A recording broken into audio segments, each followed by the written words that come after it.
Hey, you guys. It is Evangelist Kalista C, and I need to come to you because for a while now, a lot of us ministers have been getting the same message.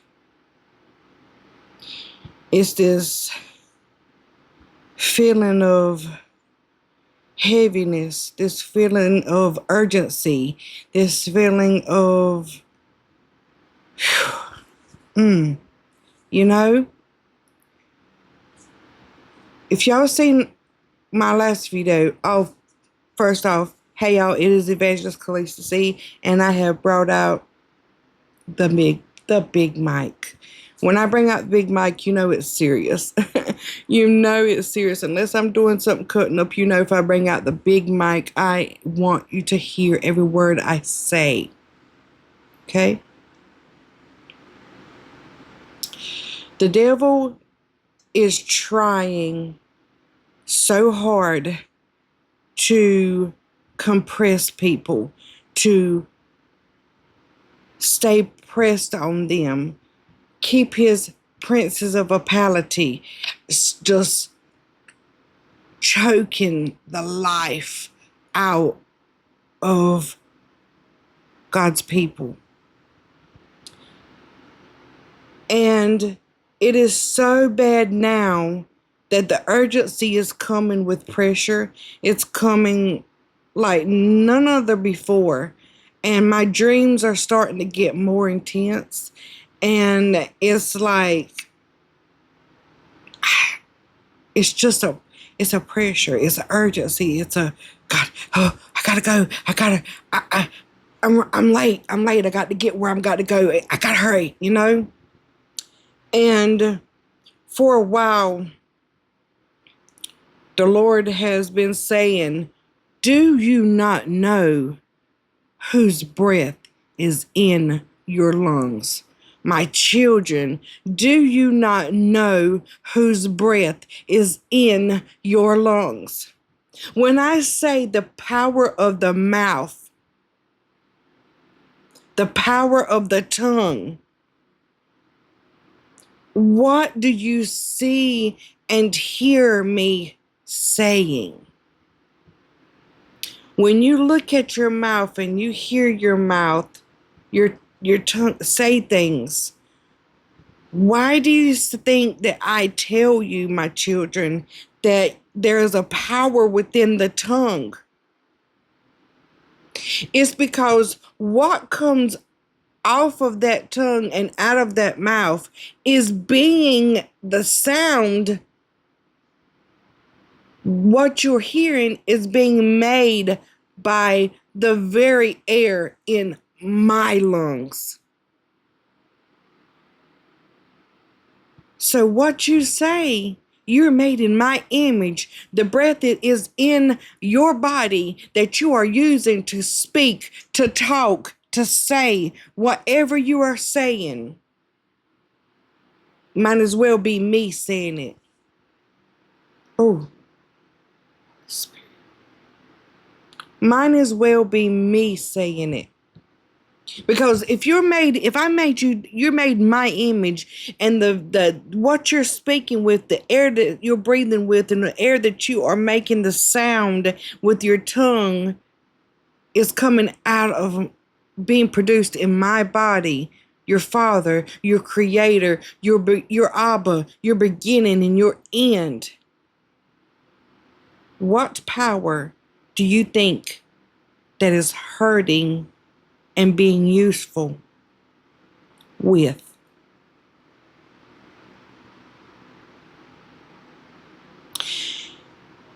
It has been an urgency here for a while to put what I've been hearing, others have been hearing it, and they've been hearing the same message, but in a different logo. You know what I mean? Like how Nike says, just do it with a check mark or whatever. You know what I mean? It's like we got the same concept, the same message, but a different logo. And mine keeps coming to me, put your foot on the devil's neck. Put your foot on the devil's neck. It is time to put your foot on the devil's neck, my children. Do you not know what power comes? I have said it over and over, but obviously the seers are not seeing, the hearers are not actually hearing. But I want you to realize, I want you to not just see, I want you to see. This mouth, this tongue has to be pushed out by the hair that comes out of my body. So when you pray, how powerful do you think that is? When I say the faith of a mustard seed can move, how powerful is that prayer, that faith is coming from, that you are praying with, and the faith that you are speaking with to your Father? How powerful do you really know that is? Obviously you don't. Let me remind you, my children. When you came out of the womb and when you leave this earth, your body, the air that comes out of me is going to say the same thing. When a baby's born and they take that breath and they say,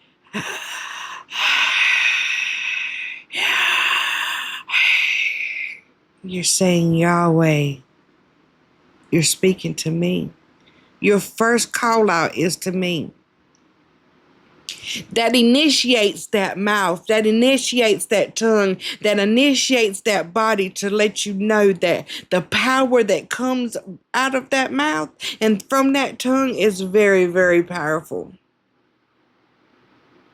And when you leave this earth and you take your last breath and you say,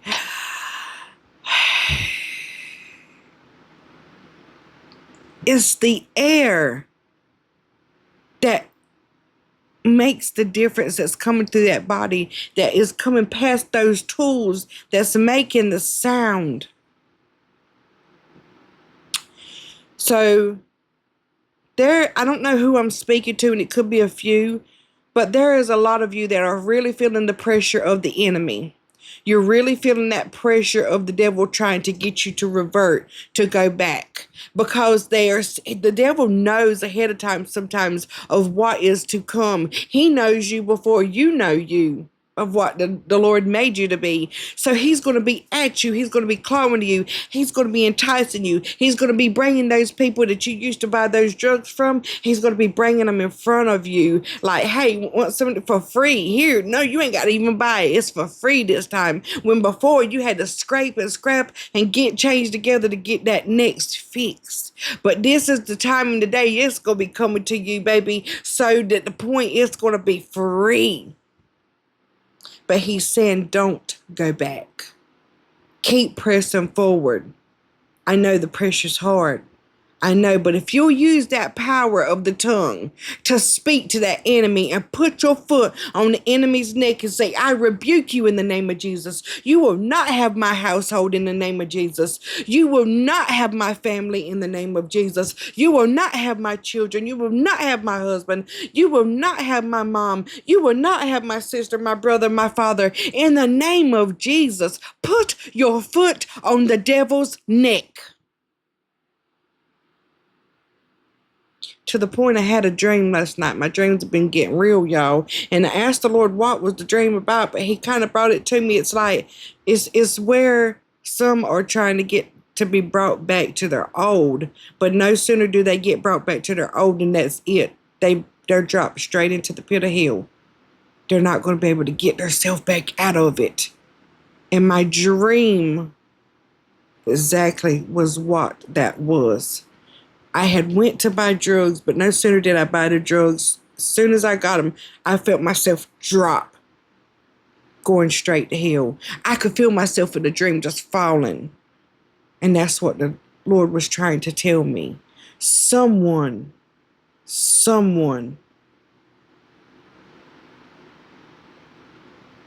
There's part 2.